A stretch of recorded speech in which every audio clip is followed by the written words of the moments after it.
Hello, my name is Janet Cooper Pitts.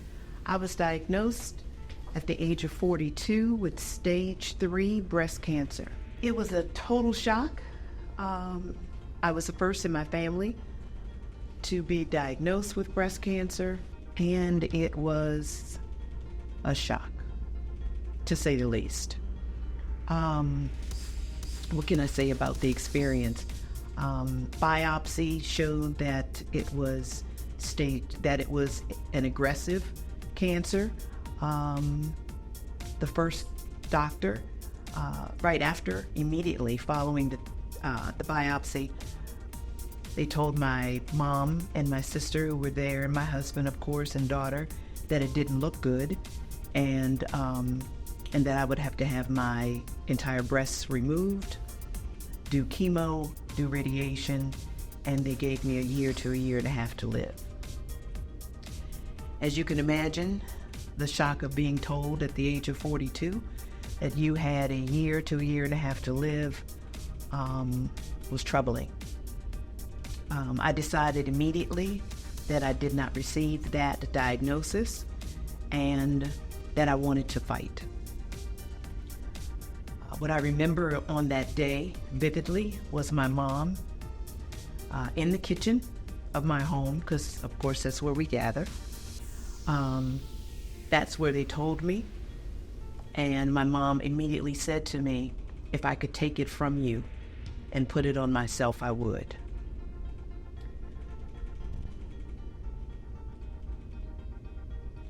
I told her that wasn't necessary, that we were going to make it, and that we were going to make it together. So the journey began. We did not take that first diagnosis. We made appointments at Johns Hopkins, we made appointments at GW, we made appointments with local cancer specialists, and the journey began.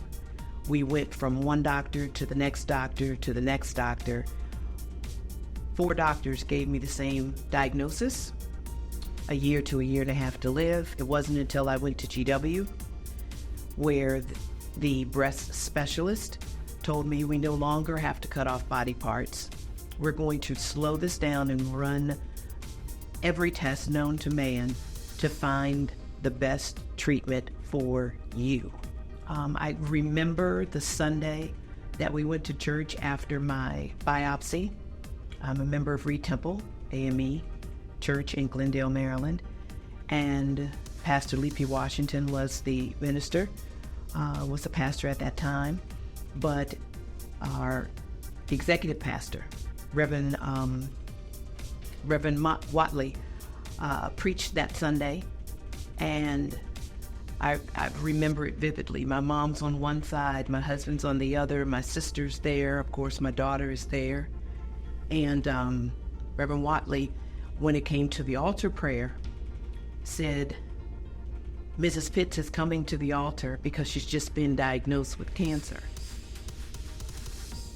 He said, God just spoke that to me, and we need to pray. So my family and I moved out. We went to the altar. And what you may or may not believe is that we had not told anyone before that day what was going on. So for God to reveal that to him in that moment when I needed all the prayers that I could get with the diagnosis that I had been given was an incredible, incredible day. People came from all around who knew me because I sang in the choir, and they joined me at the altar, and we prayed. So the fight began. As you can imagine, with chemo, within the first 10 days of my very first treatment, every single hair on my whole entire body was gone.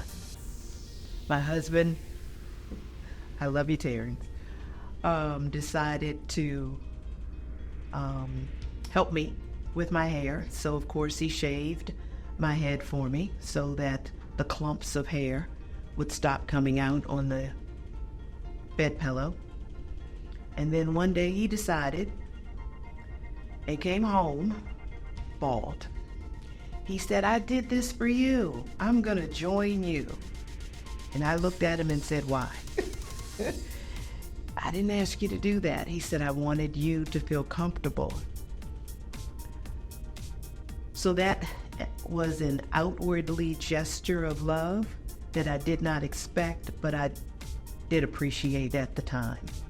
So what I can say about that journey is that, one, I'm glad that it's over. Two, I know some people thank God for cancer. I'm not at that point yet, but I do thank God for bringing me through cancer. What did food mean to you on that journey? Oh my goodness. Before cancer, before my cancer diagnosis, I thought I was eating healthy. I was working out 4 to 5 times a week, doing jazzercise. I was walking. I thought I was in great shape. Physically, I was. But I tell you, eating well and eating healthy is the way to live. If I can recommend anything at this time, I can tell you, eat fruits and vegetables as much as you can put in each and every day. Smoothies, do whatever you have to do to get it into your system to help boost your immune system, so that even if you have been diagnosed with cancer or diabetes or anything, you have something to fight with.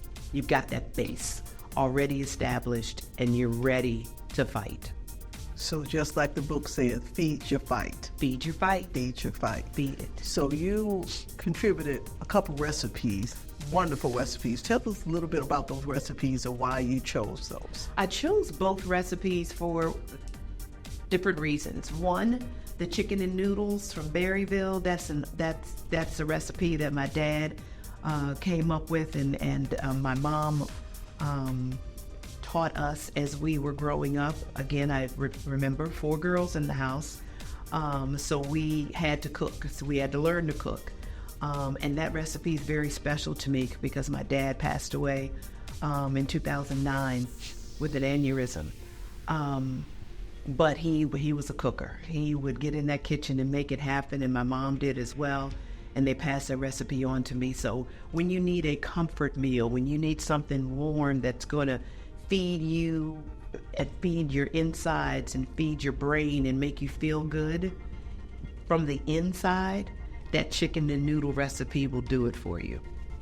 The fruit recipe, the fruit salad, is also very special to me because that is the way that you don't have to have cake. You don't have to have cookies. You don't have to have brownies. You must feed the fight. You must get those fruit and vegetables into your system. And that is a very nice, light recipe that doesn't take a lot of time, doesn't take a lot of effort. You don't need to be a chef, but you can make that, serve it in some cute, you'll see on the recipe, I did say serve it in some cute bowls. Serve it in some cute bowls, and everyone will enjoy it year-round. So what would you like to leave with the audience? Know God for yourself. Learn how to feed the fight, which means to me, get ahead of the fight and feed your body so that you're ready for whatever fight, whatever diagnosis you receive from a doctor. Make your body, make your temple healthy. Keep it healthy so that you're ready for the fight.